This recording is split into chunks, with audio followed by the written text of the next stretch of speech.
references in this body of law to the Geneva Conventions and the Hague Regulations, and in military circles we often hear reference to rules of engagement, ROEs, the regulations that specific armed forces are using as a regulation within a particular battlefield. All of this relates back to the core sources of international law, and I reference it only to say that we should be thinking of this as if you hear someone say that's a rule, that's something the state has to abide by, that's something UNICEF has to abide by, if it's rooted in international law, it has to come from one of the main sources of international law. So the main sources of international law are, number one, first and foremost, most importantly, treaty law. That's almost everything I'll say today will be rooted in treaty law. In the 4 Geneva Conventions, the 2 additional protocols, and a series of other documents. The other area of international law, the other source of international law that you often hear reference to, it's often popping up in UNICEF documents and guidance notes, is customary. Customary law is the concept that law can emerge, yes, if you draft a treaty and you sign it, that's obviously a contractual relationship to the law, but that another way that law can emerge is if states act like something is law. If states behave in a way that demonstrates that they think they are doing something because they are legally bound to do so. And if they think they are bound to do so because they think that this is a norm that's emerging in international law, that's something that we can identify as customs. It'll come back to be important for us because many of the arguments for humanitarian access, many of the arguments for UNICEF and other humanitarian agencies to appeal to armed forces to say you have an obligation to let us through, either in the literal sense of a checkpoint or in the much broader sense of having access to a country or to a population, are rooted in claims of customary law. There's very little treaty law on this issue, but there's a lot of indication that the law seems to be becoming stronger and stronger in favor of humanitarian access. So we'll come back to that point again. Let me now jump to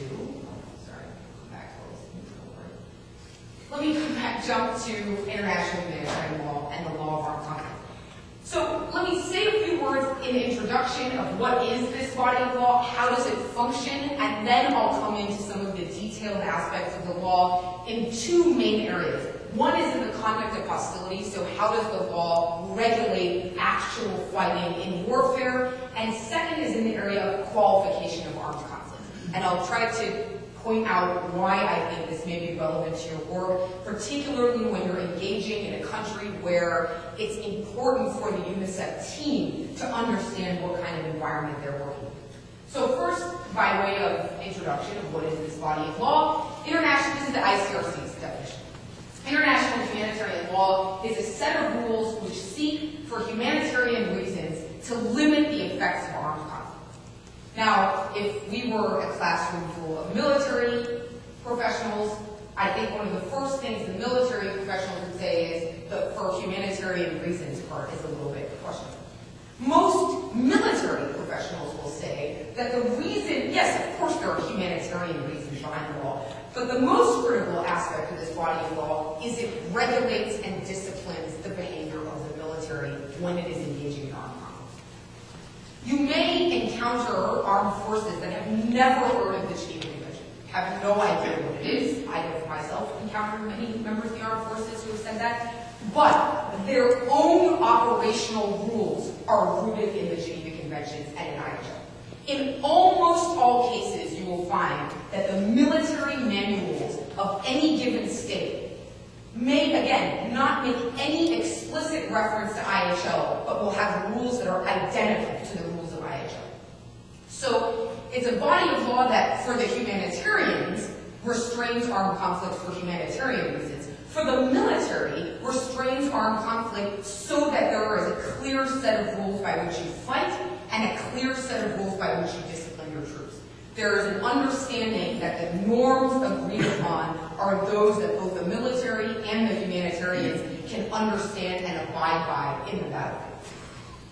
It protects persons who are not or are no longer participating in hostilities. So most of you are familiar with this concept, but this is the idea that international humanitarian law protects individual civilians, of course, who are not taking a part in hostilities at all, and then those combatants who are no longer participating in hostilities. Those who have been injured to the point that they cannot participate in hostilities, or those who have surrendered and therefore are demonstrating clearly that they have no intention of taking part in hostilities.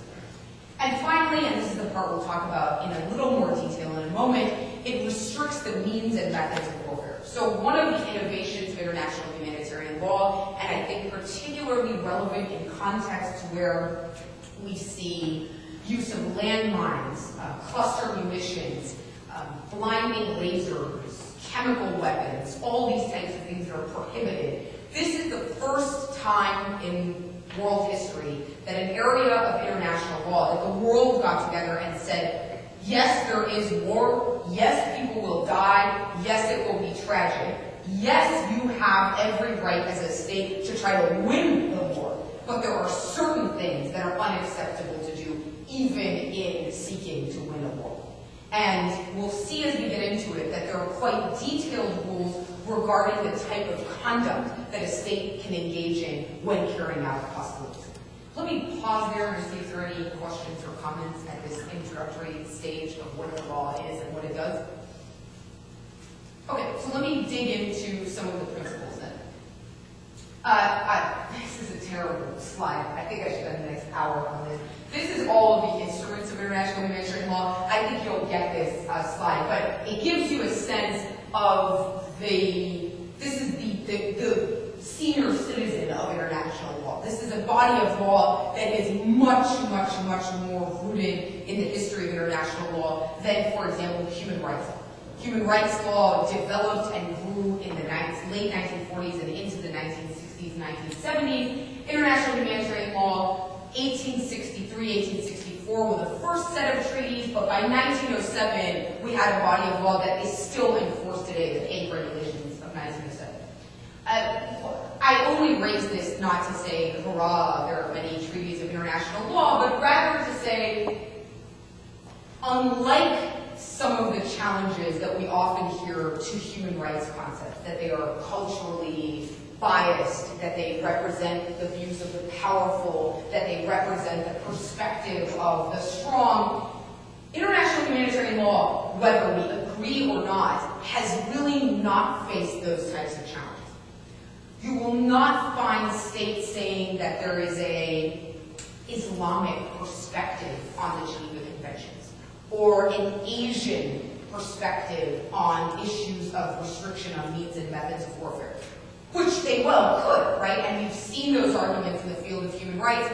It's not a common debate in IHL. There seems to be a pretty universal agreement that this is a body of law that reflects a universal consensus on the baseline fundamental restrictions that apply to states.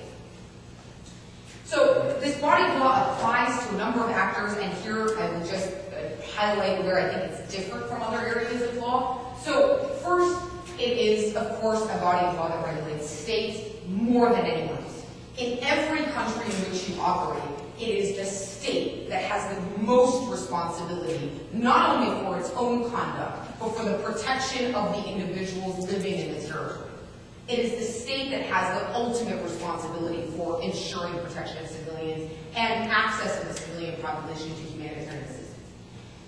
It also creates individual liability. So international humanitarian law allows for individuals, requires that individuals are prosecuted and held responsible for their acts. It recognizes that in a command structure of the military, there is not only command responsibility, so a superior has responsibility for the acts of his or her agents, but also that individuals, even the lowest level soldiers, have the responsibility to ensure that they are not carrying out acts that they know are illegal under international humanitarian law. Very, very importantly for our purposes, and probably, I don't know where all of your duty stations are, but I would guess in the vast majority of them this is an issue, non-state actors. groups that are operating either against the state or in the case of a place like Iraq, not necessarily against the state, or even PRC, not necessarily against the state, but amongst each other.